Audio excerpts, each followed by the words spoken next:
2 for the head coach at USC. You got your Heisman Trophy-winning quarterback back, Caleb Williams, who will be joining us on set in just a little bit. But let's start with the state of the program. Year 2 for you. You're bringing a lot of guys. You get your quarterback back. You got a ton of talent.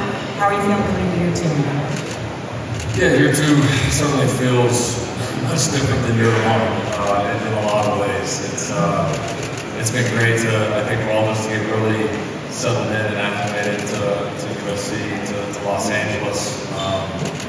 Being in that market, being in that area is tremendous. It really changes everything you do, the football program. And I think we've really been able to acclimate and do maybe a much smoother, more efficient job this time around.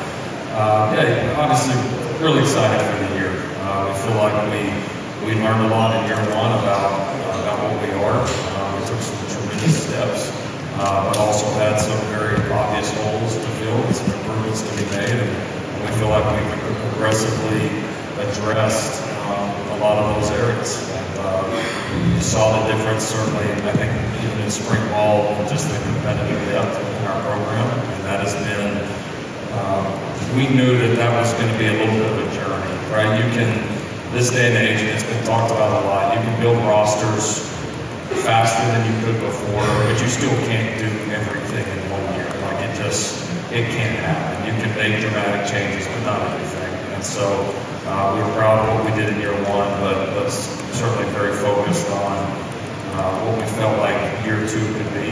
And so it was fun to see, again, the competitive depth, especially in some key areas, the defensive front 7, chief among those. And I think watching this team unfold throughout spring into summer, a lot to be excited about. Listen, we got a great opportunity in front of us. I think everybody within our program, every player senses that and wants to do a great job of taking advantage of this because these windows are short and you only get so many shots at this. And I do think for us, does it motivate us anymore if it wasn't our last year in the Pac-12? No, but is there also a sense of this is your last chance to play some of these teams, to go into some of these venues? Absolutely. You feel that. And we want to make sure we put our best foot forward. Okay, we're going to open it up to questions from the media. Just raise your hand and we'll bring over a mic. Remember to state your name and affiliation. We'll start over here on the far left with William. William Wears with the Associated Press, Lincoln. Your presence, obviously, we saw what took place in the first year, but a guy like Caleb Williams, he's such a catalyst. How does he change the complexion of an offense in a program and just take it to the next level? Well, he's obviously been a key factor in this from a lot of different ways. I think the situation last year, he obviously did a great job and was important for our program, but also I think for his learning and his growth, it was a great situation for him to be in as well, where he was challenged to not only just play a full season, but to lead and to really help jumpstart a program, jumpstart an offense, jumpstart a culture, and he did a tremendous job. Yeah, certainly, obviously the quarterback position is probably singularly the most important position in football. This league is well documented. We have a great quarterback. We've played a lot of great quarterbacks this season, and which is one of the obvious strengths of this league. And yeah, listen, there's nobody else in the country that I would rather go to war with than that guy.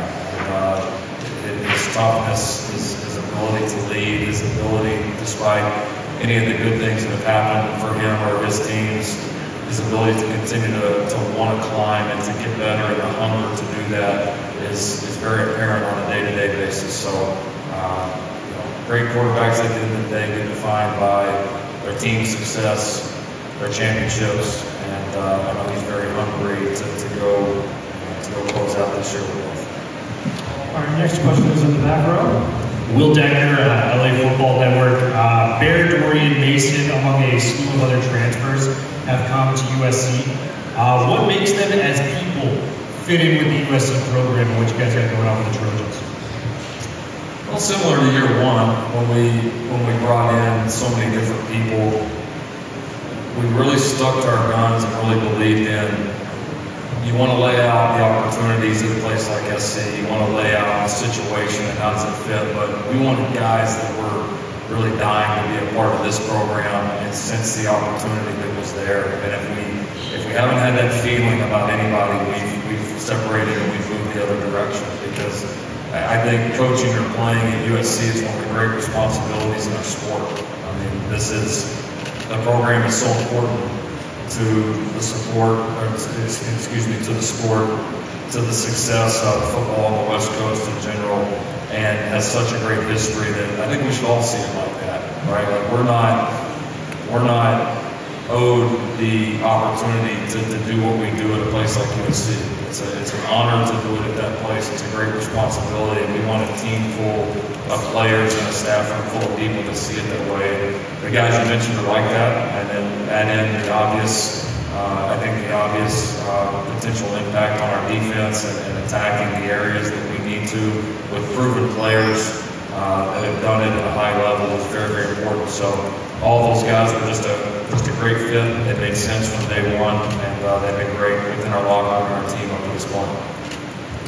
Third row here, second line. Tyler Budge, CF Budge. Utah was the only team that managed to buy you guys in Pac-12 play last year, and they did it twice. Is there some sort of respect to be had for the way in which they built their roster? Is it such a contrast to kind of how this one's built? Well, I have utmost respect for them.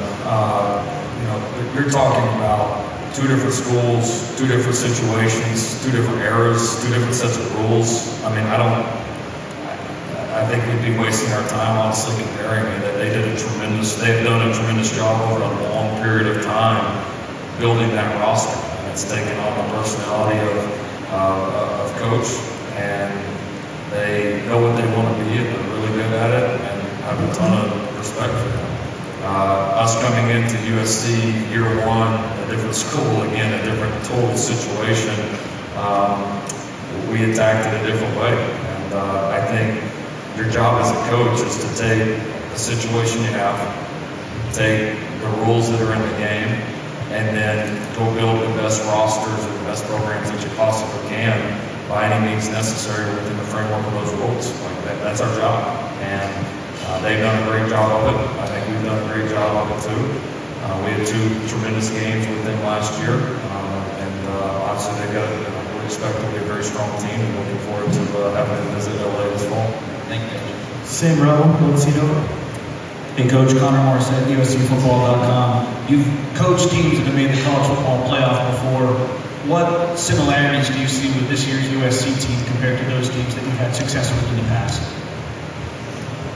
Well, I think you've got a team that, I know at least looking through spring ball, that was very competitive back and forth with one another. I've been a part of teams where you practice against each other, and the offense just kind of dominates the defense on a day-in, day-out basis, or the defense dominates the offense, and you're like, oh, we may be pretty good on one side of the ball, but to win championships, to win those big games, you have to have both. You're going to have to win games with elite defensive performances. You're going to have to win games with elite offensive performances. You're going to have to be able to play off one another, but also cover up for one another.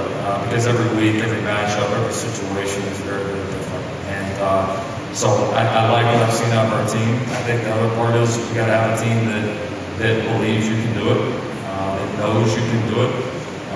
I think we believed we could last year, but even throughout the beginning of the year, when we first got to LA, I think there was a sense of convincing these guys within the program that like we could win, that we could be successful, that it shouldn't be a shock or a surprise. I think as the year went on, I do think there was still a part of our roster that was a little surprised that it was going well and we were winning that many games. And I don't think that'll be the case this year. So we're taking steps to be able to really be great at the end of the season.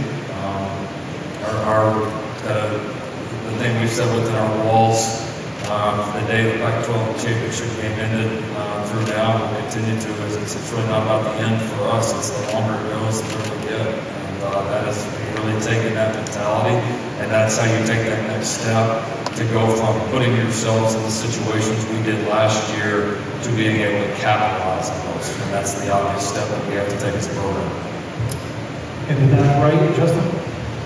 Justin Spears for the Arizona Daily Star. Lincoln, you had 3 guys from Arizona in the transfer portal, and Dorian Singer, Christian Wallace, and Keon Barnes. What did those guys bring to your team, and how do you reflect on Dorian's performance against you guys last year? Yeah, well, hopefully he'll do the same thing to everybody else that he did to us last year. Dorian was tremendous. It really was tremendous the whole season. So a lot of great tape, a lot of production. So when he entered the transfer portal, it was a pretty obvious person for us to have some interest in.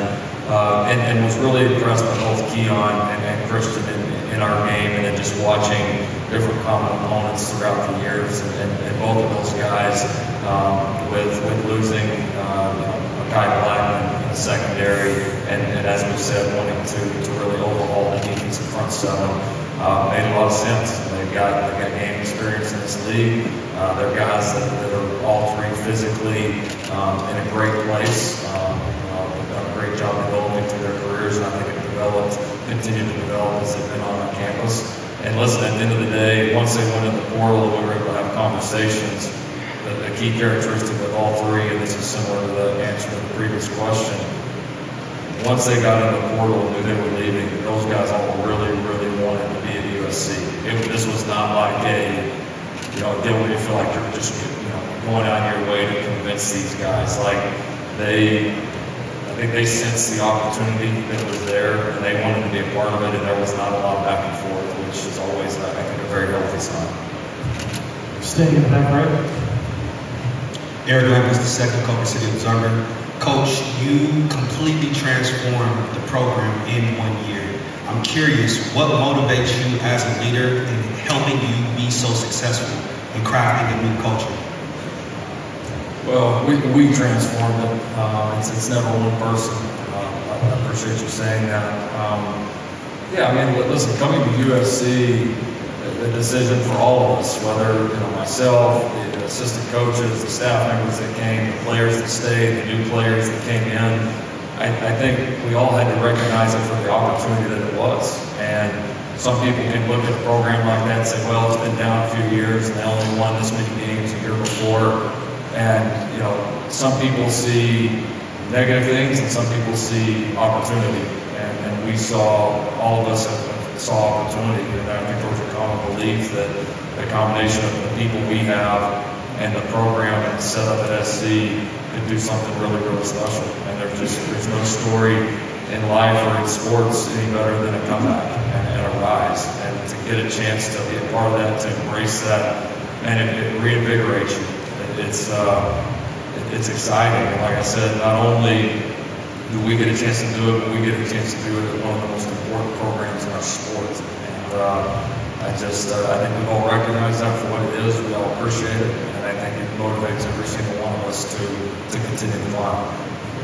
Front row here, AP. Hi, Coach. Good to see you. AP Stedman from AP Kelly, as we said, syndicated radio from LA, Lower Alabama. Coach, in this prolific era of offense, and a lot of defensive teams and NFL players, they seem to surrender points as well. How would you define, from your perspective, an acceptable level of defense that can help you get to the college football playoff and win a national championship?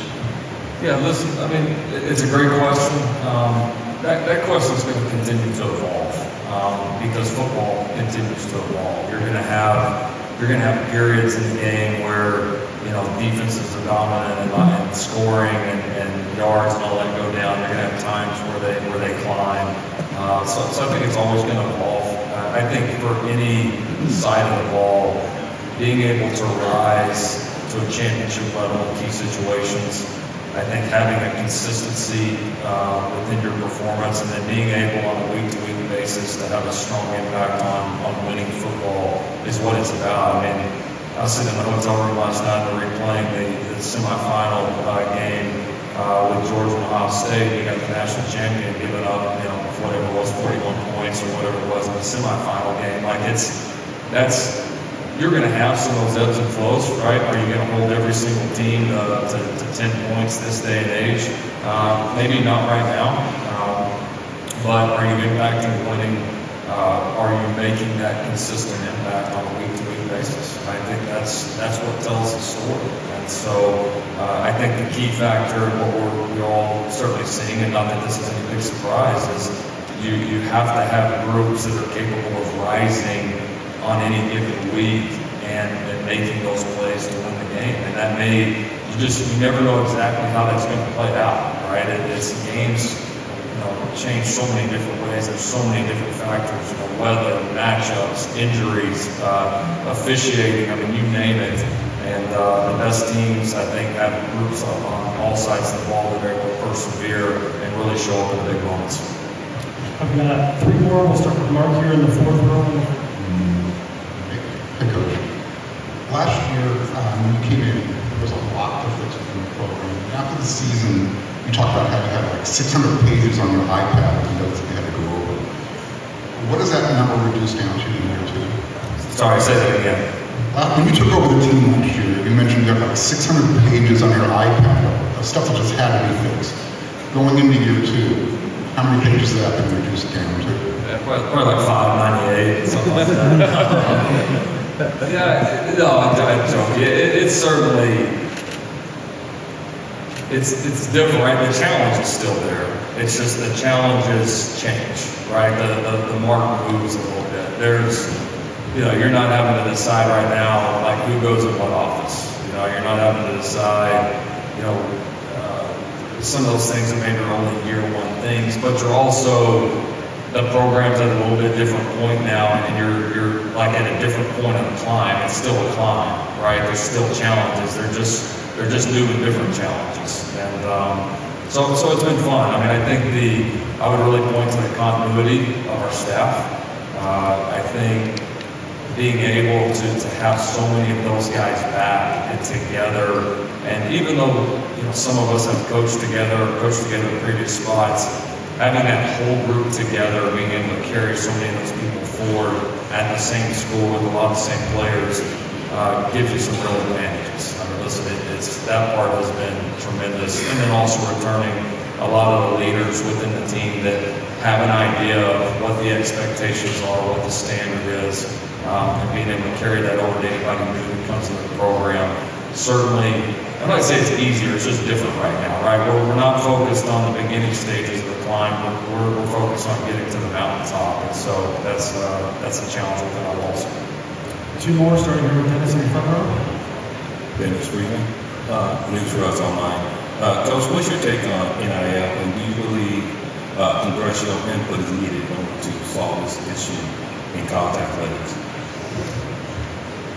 Yeah, no, it's been discussed at all the different media days here in the last few weeks. Listen, NIL, there's probably like any new thing, especially something this seismic, has its advantages and its real positives. Certainly, players being able to be treated like the rest of the world, not having restrictions on being able to earn or capitalize off of their hard work is, I think we all agree, is a positive thing.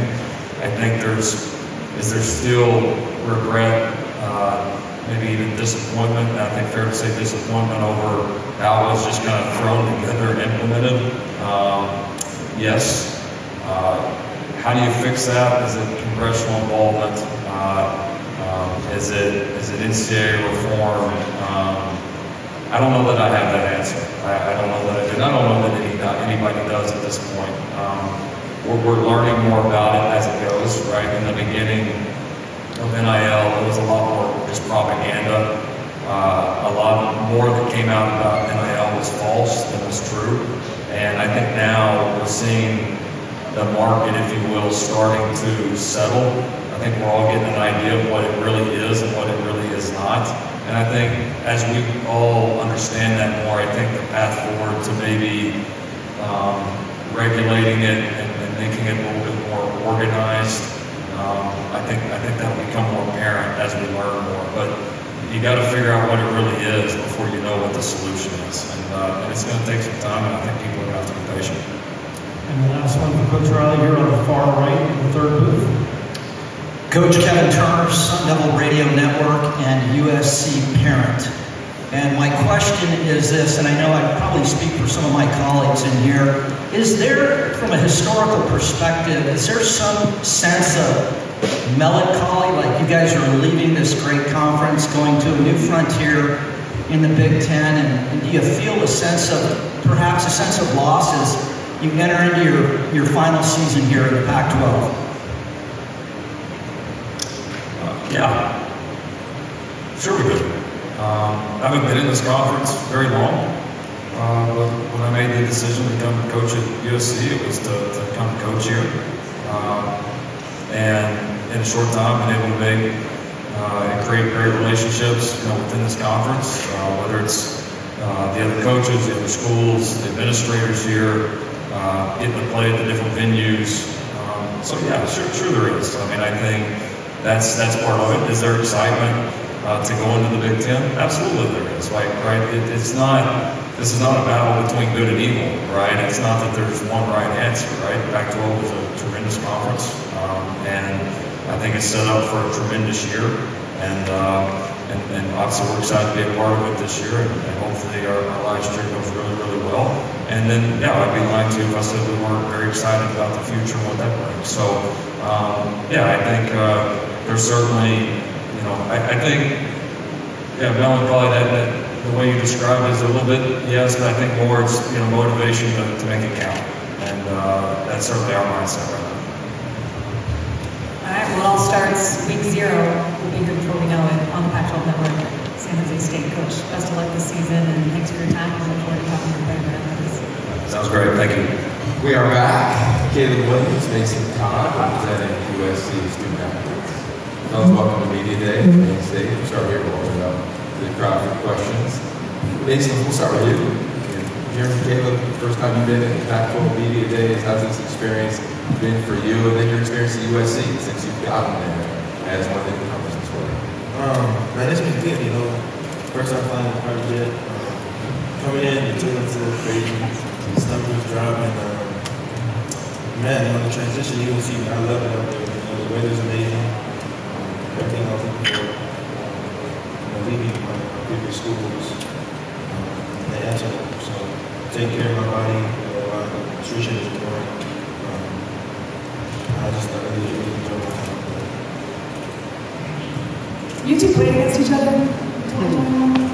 Yeah, remember that? Well, Charlie, you remember that? Mason told me to bring that up, so with that, I guess Okay, we'll open up the questions. We'll start here in the back row in the middle. Caleb, you are the face of this team and the leader of USC. I wanted to know how you were welcoming all of these new transfers in, like Mason, Dorian, Bear, as somebody that transferred in himself a year ago, and just, acclimated yourself with these new teammates as the leader of USC. Yeah, treating how I've treated my whole college career. I've kind of been new every single where that I've been. My first year at Oklahoma, I had to come in and learn everybody's names and, earn the respect and things like that. So I had to do it last year also, and then now this year we got a lot of new guys. So it's basically, it's just the same thing every single year for me, and heading on out. For the next how many years I can keep playing. I have to do that every year out. Is earn the respect every single year. That's all good with me. And, we got a lot to go get this year, and everyone has the same goal and mindset this year. It's whatever it takes kind of mindset to go get all of what we want. And so it's going to be a good year. Can't wait. Really excited. Next question here on the left in the front row. Caleb, you lose a first-round pick in Jordan Addison, and you also lose a trusted veteran like Travis Dye. How much more dangerous do you expect this offense to be, and how much better have the receiver gotten since last year? Yeah, you didn't say something for me to say something about me, right? No? Okay, cool. Sounds good. Team-wise, offense-wise, O-linemen, wide receivers, running backs, tight ends. We've all gotten a lot faster, stronger. In that sense of the labor on the field stuff, we got a lot of explosive guys. Whether it's the new guys coming in, with Deuce, with Jacoby Lane, with Dorian Singer, like you said, Marshawn Lloyd. We got a bunch of new linemen, Jared, E-Man. We got Mike Big Tart. We got a bunch of guys, real deal guys that have came this year that's going to make us a lot better offensively. And we were up there in stats and rankings and stuff like that offensive wise, but towards the end of the season, we had a bunch of guys go down offensive wise, including myself, and so that's something we've for sure been working on, building the muscle and the fortitude to be able to withstand a 15-game season. And we've been working detailed and very detailed throughout this spring and now summer. Since summer's coming to an end for us, is being detailed and making sure we're working on the small things, because it all adds up, especially when you get to championship November and anything like that. All the way back. Marge Renee with 4.0 Sports. Can you speak more about the recruits that have been coming in and how you plan to make your mark, both of you guys, it's fine, on USC? How we plan to make our mark on USC? I'll go first. Really just trying to bring in mentality on defense. Bringing everyone together, allowing everyone to feel comfortable in the system. I think is, our biggest goal this year is working in depth and trying to allow guys to, not only learn what gap they have or who they're guarding, but why they need to step this way. Limited wasted movements and all that stuff. I think just crafting it and making everything tighter. Just tying up everything and making sure everything's all smooth. We'll go in the back right here. This question for both of you guys. Anthony Moore, this is Media. Start with Caleb. How do you feel about the incoming players? Do you feel like you guys have improved on the trenches, offenses and defensive line, overtaking Utah? And also, for you, this question, how much better do you feel in this defense and more comfortable than you came from, and what areas do you feel you are improving? Offense-wise, and overall trenches, because I've been able to play versus most of the guys except for, I think it was just Bear Alexander. Offensive-wise, speaking of that first, we've improved in the trenches. And it's not necessarily the people that we brought in only, it's also the strength staff that has helped us tremendously this year. We got a lot of guys that are bigger than they were last year throughout the whole season, and even in the summer program last year. We got a lot of guys that are faster, stronger, including Mason and myself. I'm pretty sure Mason probably PR'd this year with speed and strength maybe, and I've also PR'd myself. So just speaking on us two, that factor of us being here in Vegas and also seeing the bodies of all of our guys, we for sure gotten a lot stronger. We look a lot more toned and things like that. So I'm excited in that factor. And then trenches-wise, the O-linemen, well-knit group already. They're all super new to each other, to be honest. We got a lot of young, talented freshmen, but also a lot of, we have, I think it's 3 new transfers in offensive line-wise. And so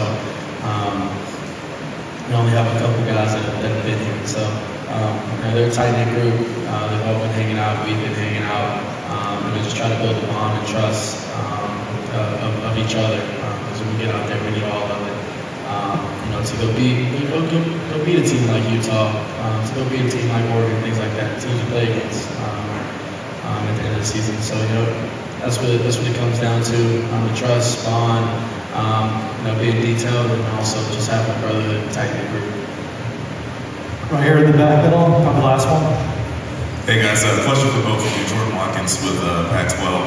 Obviously last year for USC on defense, the big key or theme was turnovers. Caleb, for you, going against the defense during training camp, what did you see that you knew that was going to be a theme all year for them? And then Mason, you coming in this year, what did you see from USC's defense last year to force all those turnovers, and how do you think you can continue that trend on this year? Speaking on my side of it, the defensive line has gotten a lot better.